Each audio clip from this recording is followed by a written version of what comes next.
Well, we're down here at the Baltimore Arms Show, probably one of the best antique firearms show in the country. It's in Timonium, which, as you can see behind me, it's a kind of a fairgrounds farm complex. Not the nicest accommodations in the world, but it doesn't seem to hurt at all because there's literally thousands and thousands of attendees here. We probably walked almost a mile from where we parked our car to get here. So you can get an idea of the success of this show. It's a very old show, and as some of the gun owners age, they've started to allow quite a bit of Militaria to come in. So it's a good place for us collectors to maybe look for a treasure, maybe at a good price too, because sometimes the gun people aren't as up on things as we edge weapons guys are. So come on in, we'll take a look. Well, we didn't even get into the entrance here of the show. We got into an old customer, Lou Rubio, sitting here with an SA dagger. Did you just get that at the show, Lou, or what? Yeah, I have to come out for a cigarette and... You're smoking a cigarette? Yep, it pays to smoke. See that? All this banning smoking's no good. You can pick up an engine. A young lady came by and I asked, can I see that? Is that for sale? She said, yeah, and it's... How much did you give her for it? Secret, huh? That's my secret. Come on, 200, 300? No, I give her 400. That's pretty good. Give her 400. Looks like a nice early piece with a hanger and everything. Never been cleaned either, has it? I don't look it. It looks like the blade is in backwards. You'll have to switch it around. Okay. You know, the Alles for Deutschland, that's supposed to be on the front side.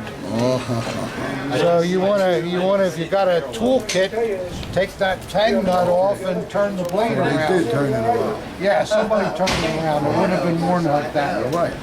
Okay, right, I'm just noticing that. I'm not even going to charge you for this information. Oh, man, Mr. Whip. I was just noticing. You never noticed. Yeah.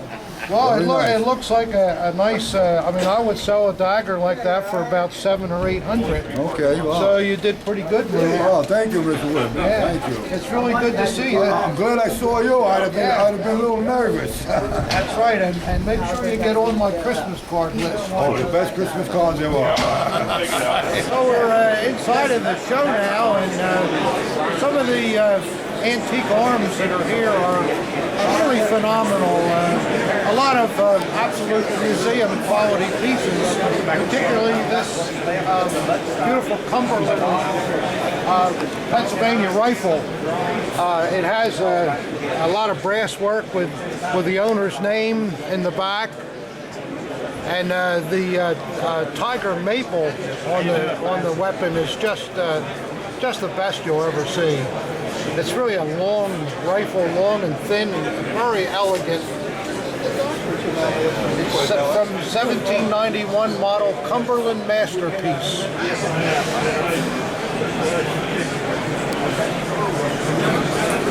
I know it's not a Nazi thing, but I'm sure that you collectors would appreciate the kind of workmanship that goes into a weapon like this. Hi, we stopped here, still at the Baltimore Arms, and ran into my old buddy Jeff Nichols. Jeff, you're a cop, aren't you? Motorcycle cop? Yes, I am. Don't you have something to do with that bridge fiasco with Governor Christie? Fortunately not. No? Come on, you can tell us. Not this time. No. Jeff is a real ardent collector and a very, very nice man that I've known all a long time. And he had a fighting knife here, and you guys go, oh yeah, so what? But look at the condition of it. It's unbelievable. The scabbard pane is perfect. And then the blade is just as nice. Absolutely beautiful. Stone cold mint. Stone cold mint. It has an S stamped on it, which was an Army issue stamp. Most of them you see are Luftwaffe. So that makes it worth about $1,000. It's a shame that I just bought it from Jeff for $500. So what are you going to do?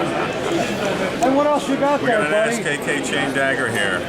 Fine quality. Boy, that is fine quality. Beautiful blade. Dated 38. I believe it's a Horster. No, it's not a Horster. 719. Offhand, I don't know who that maker is. But you know what? I'm glad to see an oddball maker because of the center fitting on the scabbard. See that center fitting, collectors? It's more like an NPEA type than it is the standard type that you see. And that's the kind of stuff that you like to see on an odd manufacturer. I mean, he just wants that part from a hardware supplier that he deals with. Yeah, most likely, absolutely. But the paint on that is gorgeous, isn't it? Yeah. It's original, isn't it? Oh yeah. Wow. 100% original to the piece. We're making a video. Why did some of them have the black handle and other ones had the brown? Well, when it's a brown handle, it was worn by the SA, they were stormtroopers, and if it has a black handle, it was worn by the SS. Well, you ought to bring it in, let somebody look at it, give you a price. What kids are going to wear all my shit? Oh, Everybody says what an investment. I said, investment hell, the grandkids are getting it. all right, well, let's hope they just don't sell it. They better not before I'm in a box. That's right. Let me just look at A lot of the... high-grade European red. Yeah. Yes, sir.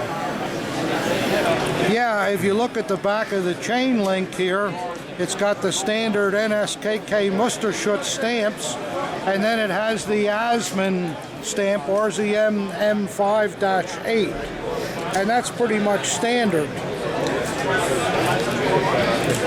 This is really a nice thing, Jeff. Yeah. I think your price at $3,800 is very fair. So don't let these guys knock you down. No. I'll give you $3,500. No. Well, it's a pleasure to talk to you. Absolutely. Yeah. Always a pleasure, Tom. And to see you. Yep, same here. You still smoke a cigar? Absolutely. I just might have an Arturo Fuente. I think you would appreciate it. It's a good cigar. Thank you. Well, since tonight. Thank you, Tom. Thank you. Good to see you. Same here. Always a pleasure. Take care. Yeah, we stopped here at a table that has a couple of lovely Civil War, really high quality swords. You can see that the hilts on them appear to me to be made by Tiffany, and the sword on the top has jewels all inlaid with the in the basket, as well as the mounts on the scabbard. I don't know whether the jewels are real rubies or glass or whatever, but they certainly are a nice touch. Swords like this are almost impossible to find anymore and highly, highly desirable. They may have German blades, a lot of times that was the case, but the hilts were definitely made by Tiffany. Very beautiful. Well, that's about wraps up the show for this year. This is really a top-notch show. If you've never been here, it's well worth the trip. Even if you don't collect early rifles and pistols, it's still a great experience to come through here just to appreciate the quality of the arms. So we'll see you all next year at this show. Thanks a lot.